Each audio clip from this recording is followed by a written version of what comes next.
कैलाश पर्वत, ब्रह्मांड का वो आध्यात्मिक केंद्र जहाँ कहते हैं समय भी महादेव की इच्छा से ही चलता है। सोचिए, चारों ओर बर्फ से ढकी चोटियाँ, शांत झीलें और दिव्य फूलों से भरे बगीचे। इसी अद्भुत सुंदरता के बीच देवी पार्वती को अपने मन में एक खालीपन महसूस हो रहा था। महादेव कभी गहरी समाधि में लीन हो जाते तो कभी अपने गणों के साथ ब्रह्मांड घूमने निकल पड़ते। उनके साथ रहते हुए भी माता पार्वती को मातृत्व की एक गहरी चाहत थी। वो एक ऐसा पुत्र चाहती थी जो सिर्फ और सिर्फ उनका हो, जिसका अस्तित्व सीधे तौर पर उन्हीं से जुड़ा हो। ये कोई मामूली इच्छा नहीं थी, ये तो आदिशक्ति के अंदर से उठ रही माँ की पुकार थी। वो एक ऐसा बालक चाहती थी जो उनके हर आदेश को माने, जो उनकी शक्ति का अंश हो और कैलाश के सन्नाटे में उनका अकेलापन दूर करे। ये कहानी उसी इच्छा के पूरे होने और उसके एक अप्रत्याशित, चौंकाने वाले अंजाम की है। कभी सोचा है, एक माँ का आदेश मानते हुए कोई बेटा अपने ही पिता का दुश्मन बन सकता है? ये एक ऐसी कहानी है जहाँ कर्तव्य और अज्ञान का टकराव इतना भयानक हुआ कि खुद सृष्टि को भस्म करने वाले महादेव क्रोध की आग में जल उठे। जानिए वो पूरी कहानी, जब गुस्से में महादेव ने अपने ही बेटे का सिर काट दिया और कैसे फिर एक माँ के दुख, उसके आंसुओं और उसके क्रोध ने एक नए भगवान को जन्म दिया, जिन्हें आज हम सब विघ्नहर्ता के नाम से पूजते हैं। माता पार्वती की पुत्र की चाहत दिन ब दिन बढ़ती जा रही थी। वो देखती थी कि शिव के सभी गण, जैसे नंदी, पूरी तरह से अपने स्वामी को समर्पित थे। वे महादेव की हर आज्ञा मानते थे, लेकिन माता पार्वती को लगता था कि इस वजह से उन्हें कभी एकांत नहीं मिल पाता। कई बार जब वे स्नान करने जाती तो कोई गण महादेव का संदेश लेकर या किसी और काम से वहाँ पहुँच जाता। उन्हें अपनी निजता का ये हनन पसंद नहीं था। एक दिन उन्होंने फैसला किया कि वे खुद अपने एक रक्षक, अपने पुत्र को बनाएंगी। एक ऐसा बेटा जो किसी और के लिए नहीं, सिर्फ अपनी माँ के लिए जवाबदेह हो। ये सोचते ही माता पार्वती अपने स्नानागार में गई और अपने शरीर पर लगे हल्दी चंदन के लेप यानी उपटन को उतारा। उन्होंने उस उपटन को इकट्ठा किया और अपनी दिव्य शक्ति और संकल्प से उसे एक सुंदर बालक की मूर्ति में बदलना शुरू कर दिया। ये सिर्फ लेप का पुतला नहीं था, माता पार्वती अपनी पूरी ममता और शक्ति उसमें डाल रही थी। देखते ही देखते वो मूर्ति जीवंत होने लगी। जब मूर्ति तैयार हो गई तो माता पार्वती ने गंगा का पवित्र जल छिड़ककर उसमें प्राण फूंक दिए। एक दिव्य रोशनी से कमरा जगमगा उठा और वो बेजान मूर्ति सांस लेने लगी। एक तेजस्वी और शक्तिशाली बालक माता पार्वती के सामने खड़ा था। माता ने उसे गले लगाकर कहा, तुम मेरे पुत्र हो, तुम्हारा नाम गणेश है। आज से तुम मेरे रक्षक हो और मेरा आदेश मानना ही तुम्हारा धर्म है। गणेश ने माँ को प्रणाम करते हुए कहा, माँ, आपका हर शब्द मेरे लिए ब्रह्मांड के किसी भी नियम से बढ़कर है। मैं आपकी हर आज्ञा का पालन करूँगा, चाहे मुझे किसी से भी लड़ना पड़े। माता पार्वती बहुत खुश हुई। उन्होंने गणेश को सुंदर वस्त्र पहनाए, माथे पर तिलक लगाया और हाथ में एक दंड थमा दिया। फिर उन्होंने कहा, पुत्र, मैं स्नान करने जा रही हूँ। तुम इस दरवाजे पर पहरा दो और याद रखना, मेरी आज्ञा के बिना किसी को भी अंदर मत आने देना। बालक गणेश एक पर्वत की तरह दरवाजे पर डट गए। उन्हें नहीं पता था कि उनकी यही निष्ठा उन्हें खुद अपने पिता के खिलाफ खड़ा कर देगी। कुछ देर बाद भगवान शिव अपनी समाधि से लौटे और सीधे पार्वती से मिलने उनके कक्ष की ओर चल दिए। उन्हें इस बात का कोई अंदाजा नहीं था कि दरवाजे पर एक नया रक्षक खड़ा है। जैसे ही शिव ने अंदर जाने की कोशिश की, एक बालक ने अपना दंड आगे करके उन्हें रोक दिया। रुकिए, गणेश की आवाज में दृढ़ता थी। आप अंदर नहीं जा सकते। शिव हैरान रह गए। ये कौन बालक है जो उन्हें अपने ही घर में जाने से रोक रहा है? उन्होंने शांत स्वर में पूछा, बालक, तुम कौन हो? मुझे पार्वती से मिलने से क्यों रोक रहे हो? रास्ते से हटो। गणेश ने उसी मजबूती से जवाब दिया, मुझे मेरी माँ ने किसी को भी अंदर न आने देने का आदेश दिया है। इसलिए मैं आपको अंदर नहीं जाने दे सकता। ये देखकर शिव के गण, नंदी और बाकी सब गुस्से में आ गए। उन्होंने गणेश को बलपूर्वक हटाने की कोशिश की, लेकिन ये उनकी सबसे बड़ी भूल थी। बालक गणेश, जो माँ पार्वती की शक्ति से जन्मे थे, उन्होंने अपने एक ही प्रहार से शिव के शक्तिशाली गणों को धूल चटा दी। ये देखकर बाकी देवता भी वहाँ इकट्ठा हो गए। सबने बालक को समझाने की बहुत कोशिश की, पर गणेश अपनी बात पर अड़े रहे। भगवान विष्णु और ब्रह्मा जी ने शिव को समझाने की कोशिश की। महादेव, ये बालक जिद्दी है पर निर्दोष है। ये तो बस अपनी माँ का आदेश मान रहा है। क्रोध करना ठीक नहीं होगा। लेकिन बार बार अपमानित होने और अपने ही घर में न जा पाने के कारण शिव का सब्र टूट रहा था। उन्हें ये अपनी सत्ता पर सीधी चुनौती लगी। उन्होंने बालक को आखिरी चेतावनी दी। बालक, आखिरी बार कह रहा हूँ, रास्ते से हट जाओ, वरना इसका अंजाम बहुत बुरा होगा। गणेश ने अपना दंड कसकर पकड़ लिया। मैंने कहा ना, मौत भी मुझे मेरे कर्तव्य से नहीं हटा सकती।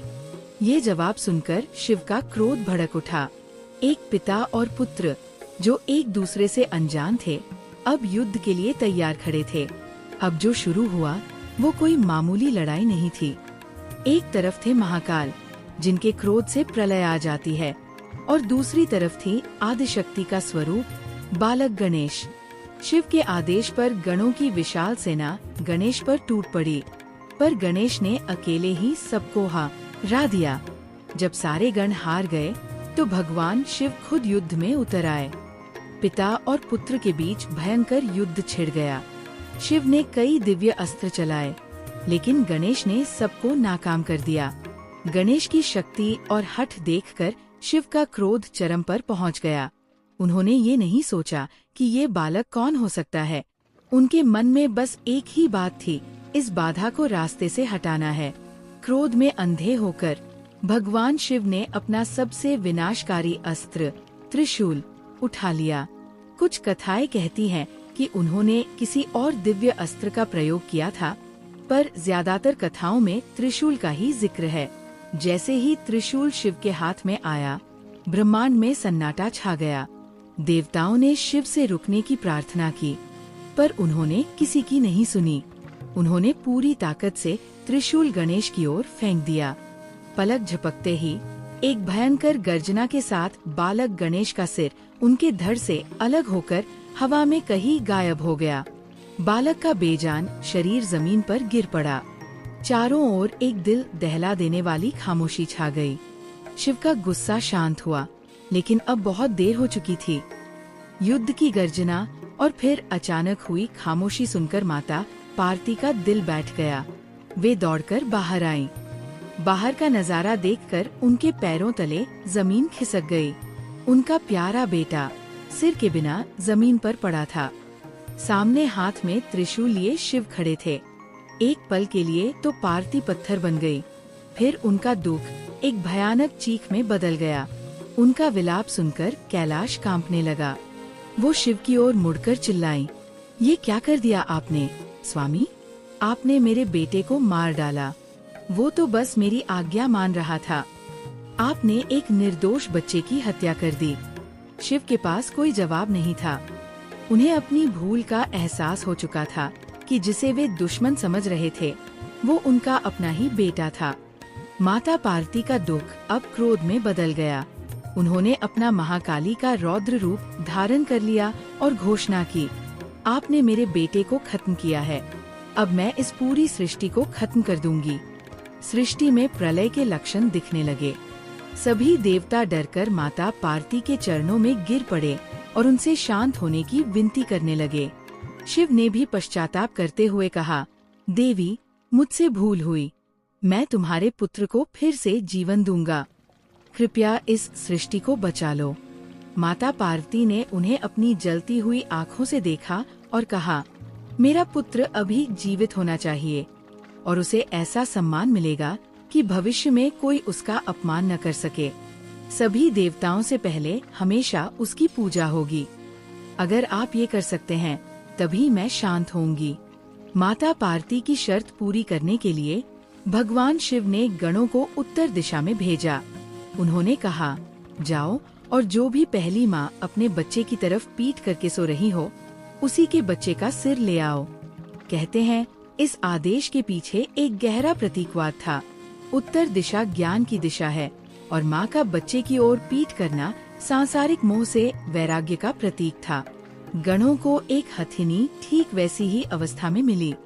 वे उसके बच्चे का सिर लेकर कैलाश लौट आए। भगवान शिव ने अपनी दिव्य शक्तियों और मंत्रों से उस हाथी के सिर को गणेश के धड़ से जोड़ दिया और ब्रह्मा जी ने उसमें प्राण डाल दिए। एक दिव्य प्रकाश के साथ बालक गणेश फिर से जी उठे। उनका शरीर इंसान का था, पर सिर एक हाथी का। उनकी एक दंत मुस्कान और बड़ी बड़ी आँखें उन्हें एक बहुत ही प्यारा रूप दे रही थी। अपने बेटे को दोबारा जिंदा देखकर माता पार्वती का गुस्सा शांत हो गया। इसके बाद वचन के अनुसार एक भव्य समारोह हुआ। भगवान शिव ने अपने पुत्र को आशीर्वाद दिया, आज से तुम मेरे सभी गणों के स्वामी होगे, इसलिए तुम्हारा नाम गणेश और गणपति होगा। तुम्हारी पूजा के बिना कोई भी शुभ काम शुरू नहीं होगा। भगवान विष्णु ने उन्हें अग्र पूज्य यानी सबसे पहले पूजे जाने का वरदान दिया। सभी देवताओं ने उन्हें अपनी शक्तियाँ दी और इस तरह गणेश विघ्नहर्ता और मंगल मूर्ति कहलाए। इस तरह एक माँ के दुख और एक पिता के पछतावे से एक नए भगवान का जन्म हुआ। तो दोस्तों, ये थी कहानी भगवान गणेश के जन्म की। ये कहानी हमें सिखाती है कि गुस्सा और अहंकार कैसे बुद्धि को खत्म कर देते हैं, जैसा भगवान शिव के साथ हुआ। ये हमें कर्तव्य का पालन करना सिखाती है, जैसा गणेश ने किया। और सबसे बढ़कर ये माँ के प्रेम की ताकत दिखाती है, जो दुनिया बना भी सकती है और मिटा भी सकती है।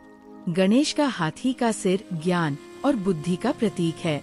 उनके बड़े कान हमें ज्यादा सुनने और कम बोलने की सीख देते हैं। गणेश का दोबारा जन्म ये संदेश देता है कि हर गलती को सुधारा जा सकता है।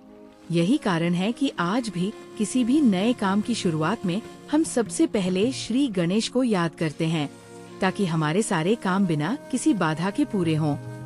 अगर आपको ये कहानी पसंद आई और आप ऐसी ही और पौराणिक कथाएं सुनना चाहते हैं, तो हमारे चैनल को लाइक, शेयर और सब्सक्राइब करना न भूलें। कमेंट्स में जय श्री गणेश जरूर लिखें और नोटिफिकेशन बेल दबा दें, ताकि आप हमारी कोई भी कहानी मिस न करें।